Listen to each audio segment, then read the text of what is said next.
Good morning from Panhandle Outdoors, America's only daily outdoor TV show. Your source for fishing, hunting, and information for folks who enjoy the great outdoors. Now sit back, relax. It's Panhandle Outdoors. Good morning, folks. Welcome to Panhandle Outdoors. I'm Winston Chester. I'm glad you're here this Monday morning, starting off a big week, the final week of January. It's flown by. We're going to be in February, this time next week. So anyway, let's get started. Our weather brought to us by Haney Technical. We're looking at a high of 63 and a low of 52. Pretty medium, pretty seasonal kind of weather. Water temperature dropped back down below 60 degrees. It's at 59.3 now. The Monday moon phase. We're looking at we had that full moon 1 week ago today, and had a big old blood wolf moon. So today we're actually on the waning stages of the moon, and we're going to have full moon about another week and a half. We'll have another full moon, but right now we're in a waning stage. Tide chart brought to us by Kent Forest Lawn. They're picking back up. We had this weekend pretty slack. They're picking back up. We have a low tide at 1:32 this morning, and a high tide at middle of the afternoon about 3:30 to be coming in. It's going to be aided by a southeast wind coming in at about 8. All right, that takes care of our weather. Let's take a quick break and we'll be right back.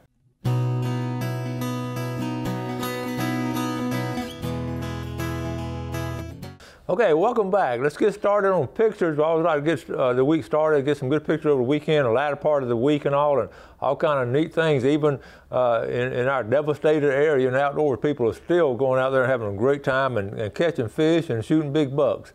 All right, let's start with this one right here. This email is coming from Marina. From Mike Williams up there. Mike's been in contact with me. They're going out to red fishing out in Louisiana, looks like. Hey, Coach, thanks for the information on Venice, Louisiana. We're planning on going out there for spring break. He and his 12-year-old son. Thought I'd share this picture of my son with a nice redfish he caught at Burnt Mill Creek. You can tell from the smile that he had a great time. Thanks. We enjoyed the show. Here it is right here. And that is a nice fish. Good job right there. It's a Burnt Mill Creek over there in West Bay. Good picture right there.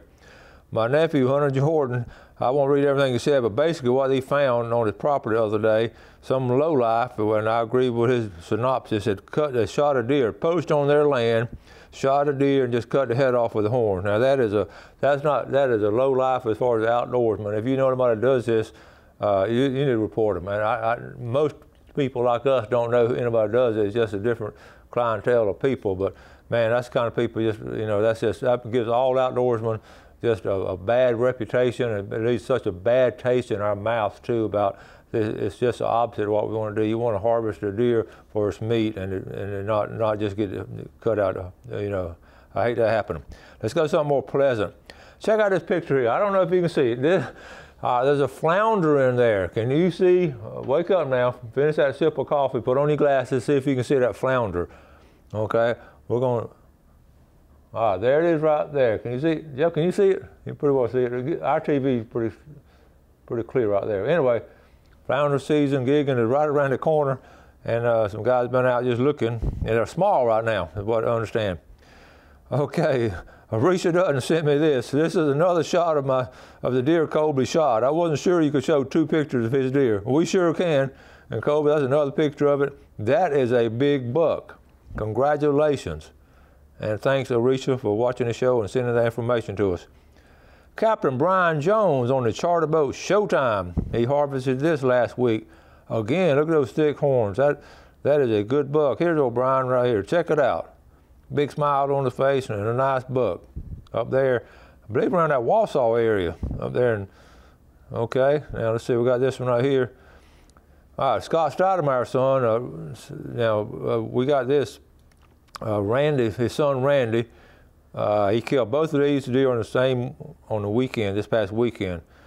Okay, there's one of them right there. Randy Stoudemire. That is a big buck. I believe he might have got them around the Enterprise. He's got some kin folks up that way. Another buck. Thank you, Scott Lindsay, for sharing those with us. That's Scott Stoudemire's son, 12-year-old son. I ran across this picture. I've been talking about this Rambo, and I tried to find a picture. I ran across sort of odd looking, it's in a magazine, but there is, it does work. As far as pulling out a deer, I wanted to find a picture of the Rambo pulling out a deer You know, that's that electric powered, battery powered, and they got them out of CNG. And you see, you put a buck on there, and like I say, okay. So anyway, that's it right there. All right, now put this on your calendar, February the 10th, at Panama City Kayak Fishing Association having a trout tournament. And you know, it don't say where it's at, but I will be sure to let you know. Look at the times on the top right-hand corner, 12 p.m. to 3 p.m. That's an odd time for a tournament, but it's really good. It's right smack dab in the middle of the day. So you give you time to, you know, get scouted out and everything and get back home and all. Good time to have a little 3-hour tournament. So that's February the 10th, and we'll talk more about that. Okay, let me come out of this picture. I got one more. Here, let's go in short. Greg Gladden, okay, one of my former students. In fact, he was student of the month. Greg was when he was here at Mosley. He's with Joy Hare, who was his classmate. They played baseball together on a state playoff team. I was up at Deer Point Lake the other day. It's a good start of the day. Good start of the day with my first banded duck. And you see that little band down the bottom right-hand corner of the picture. I always get excited when I see these. Okay, and I asked Greg where it came from, and here you send the band in. It's a lot quicker now back in the old days, but this was hatched. This bird was hatched in 2018 as a female. It came all the way down from Michigan. Isn't that amazing? It's from Michigan to Deer Point Lake. That's always exciting to do that. And I had taken a banded one several years ago up at Bayou George, and it came from Beaver Lake, Indiana. Well, it took about 2 weeks, but now you can find out right away. So, Greg, thanks for sharing that with us. And got one more deer picture. Here's old Josh Anderson. I'm going to read what he said. What a day. First off, I want to thank the good Lord up above for giving me the ability to harvest one of his beautiful creations. And I want to thank my beautiful wife, Serenity Anderson, for standing beside me and allowing me to go. I'm almost speechless. 146 5/8 is what he green scored. Again, all I can say is thank you, Lord, for all the blessings that you continue to shower down on me and my family. And there's that big buck right there. Congratulations, Josh. That is a fine buck. Josh is a good guy, and very thankful. And all right, that took, well, I was going to talk about some other stuff. Let's go and take a break, and I'll come back and talk about them.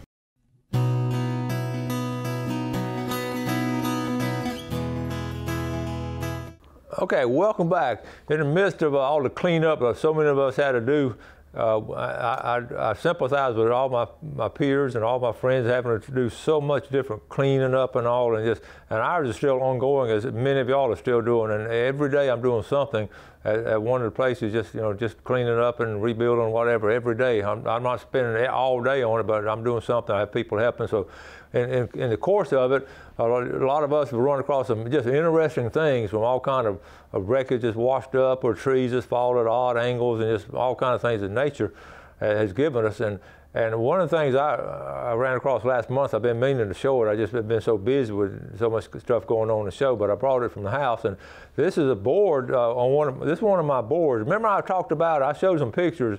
And I brought my Carpenter Bees, getting in different places around the house, and all of y'all have mentioned the same thing about a headache of these Carpenter Bees. Well, I was taking a board apart. It split the other day. I say the other day, about a month ago, really before Christmas.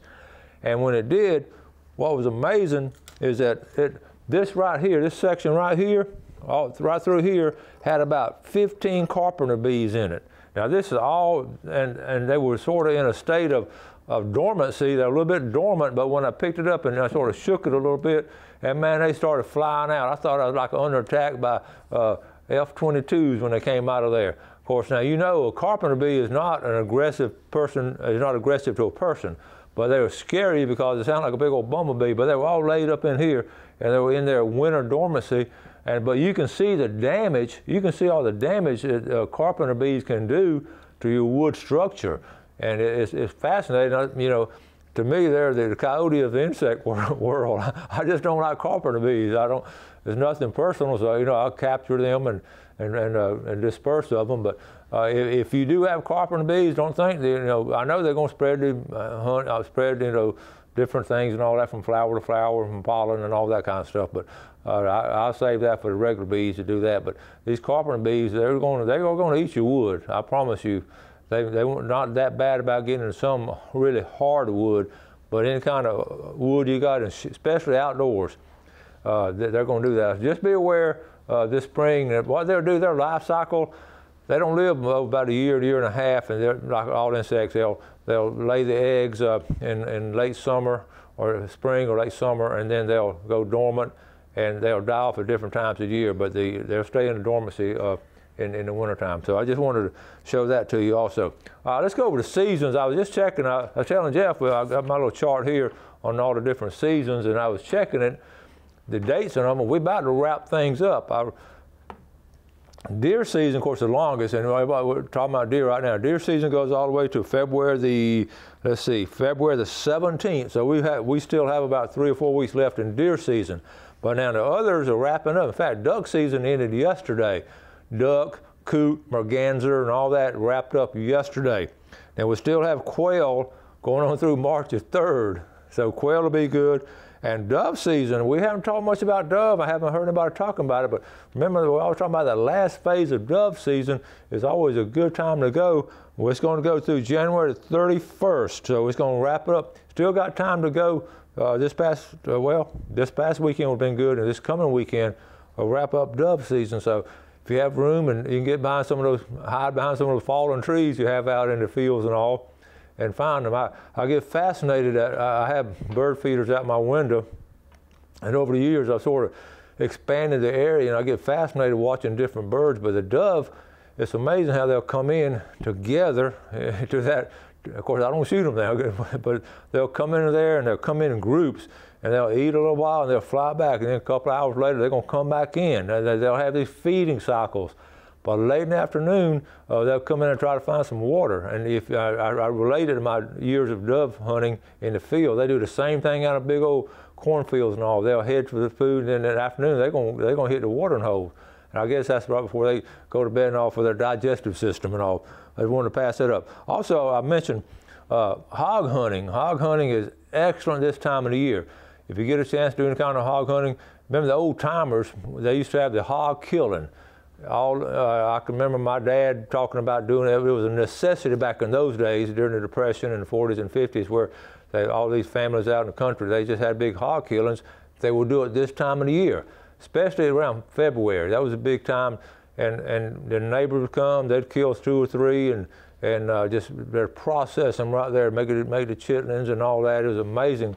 And we did some as a kid, just as more of a memorabilia thing. My dad wanted us to sort of know what was going on and showed us how to do it. And well, people don't do it anymore, of course, but they did this time of year because it was pork, and the food, the pork would not spoil, and you could hang it up and all. You wouldn't have to worry about worms and everything, and the heat and everything spoiling the meat. So hog killing is always big this time of year. So just want to pass that on to you. Okay, now we're gonna take a break. We're gonna come back, and we're gonna get on Google Earth. I'm gonna show you some really interesting things. We've talked about the trout fishing this time of year. Trout fishing is ideal, especially late January, early February. It's ideal time to go. We're gonna show you where some of these places. I didn't get a chance to do it Friday with our guests, but I'm gonna get on Google Earth and show you some good trout places, and we'll be right back.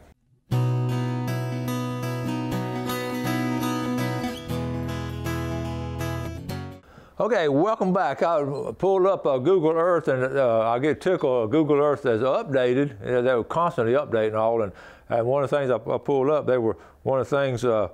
Instead of having West Bay, they got Grand Lagoon. Check this out. This is West Bay, but it says Grand Lagoon.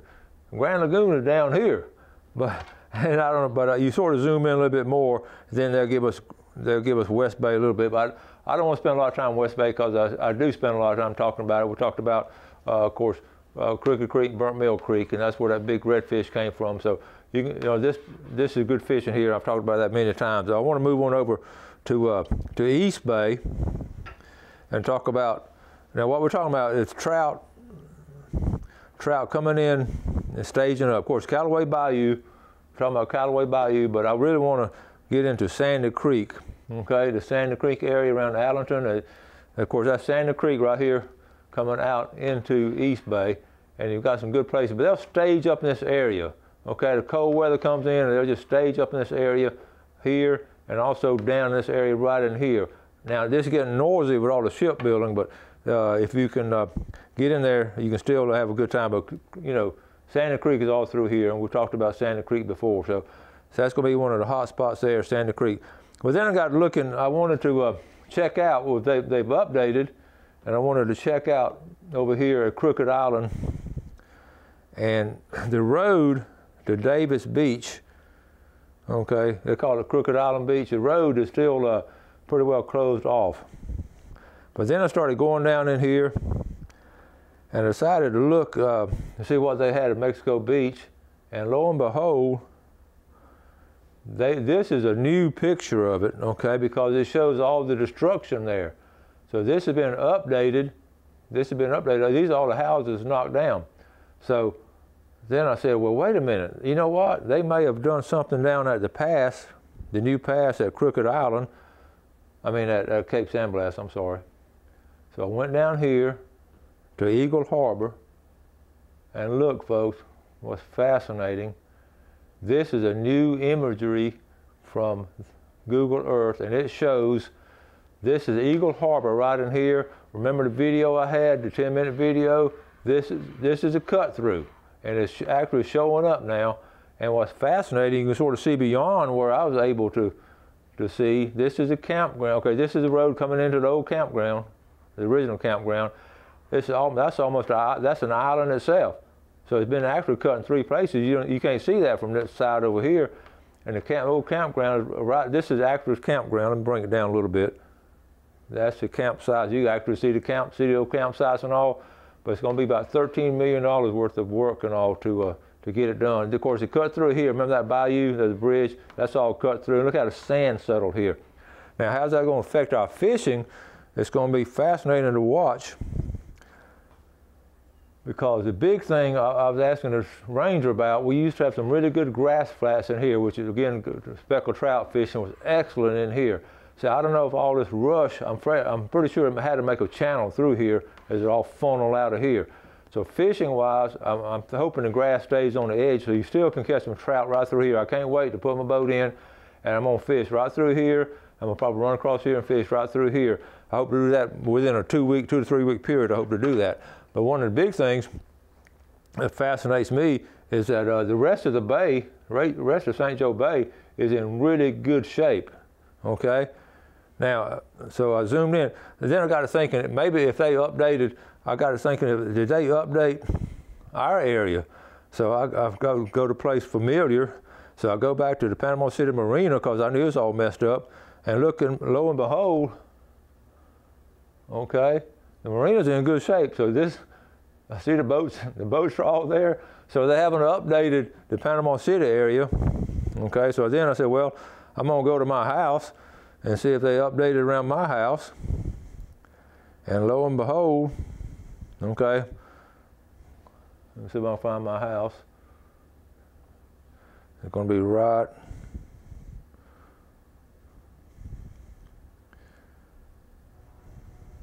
here. I'm keeping everything in the center. This is my house, and I couldn't tell much about it. I live right here, but I have a pole barn across the road, and my pole barn's still here in this picture, and after Hurricane Michael, it's not there anymore. So our area has not been updated, to answer the question, but the trout fishing up that way has been slow. But I want to tell you something. One of the best trout fishing trips I ever had was right here in the mouth of Gainer Bayou. We call it 64 one afternoon after school. I was back before there were limits and all. And but anyway, there's been really good dam fishing. Talk about the fresh water coming into here, coming on this side. The fresh water, you can walk the ramp right here, and the trout's going to come up here in cold weather. So that's a good place. You don't have to have a boat. You can do some good fishing there. All right, let's get on back down here. Another place before I leave the St. Joe area is a canal right here, the Highland View Canal. And I understand now the ramp is still open up by the bridge, okay? So you can put it under the Highland View Bridge and go up, okay? Now, once you get up there, one thing, and Marion Smith and I have done this before, is excellent, just troll. You can just slow troll and catch some really nice speckled trout, slow trolling. And we can go all the way up here to the head of it, that's called the T. And the T is, of course, you see why it's called the T.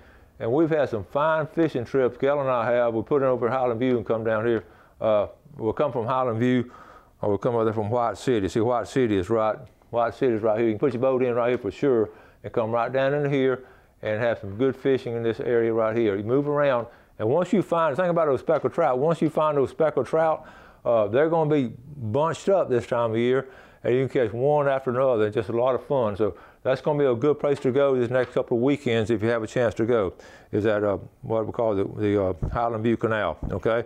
And if you do put it in White City, of course, you come on over here to Lake Wimico, and you catch a wind right. I've got some good reports from Lake Wimico. That's excellent fishing in here. Depot Creek comes down into here. The mouth right in here is good fishing, good bass fishing up in here. And of course, our river system, I don't know how many coming in there, I don't know how many trees are through the creeks and all. I just, we haven't been out, haven't heard a lot of people down in Howard Creek going out and everything, but within the next couple of weeks, you're going to see a lot of movement as far as people getting out. And then where Bill Allen and I go a lot is around the St. Mark's River, okay? You can put it up here, Abercrombie Landing, and we've talked about this area all through here. This is a good fishing. The only problem right now, we really have a lot of high water in there, and it's just going to be real swift and all in there. If you really want to catch them, you want to use live shrimp. If you really want to catch them really big ones and all, but it's fun to catch them with jigs and all kind of fish are being caught there. But remember, that water is really high in that area. And then we talked about Carabel. I had them on the phone the other day at East Point. The big thing about East Point, you start getting ready right here on this old bridge right here. Start getting ready to start sheephead fishing off that old bridge. It's going to be excellent. Within another probably 2 weeks, it's going to be really, really good right there. And then the backside of St. George Island is really good all through here. You can I understand St. George wasn't hit quite that hard. I had some friends and relatives down there. Okay, so they're in pretty good shape. I'm going to start wrapping things up. If you get a chance to get a Google Earth, go at it and look at it for some fishing spots. And like I say, they've updated some areas, and you can see some areas are still the same before the storm. But it's fascinating to see all of that in here. Okay, so we're going to wrap things up. Thank you all for watching Panhandle Outdoors. You have a good day, and God bless. Thanks for watching America's only daily outdoor TV show, Panhandle Outdoors with Winston Chester, featuring hunting, fishing, and other activities and information to help you enjoy the great outdoors. Join us next time for Panhandle Outdoors.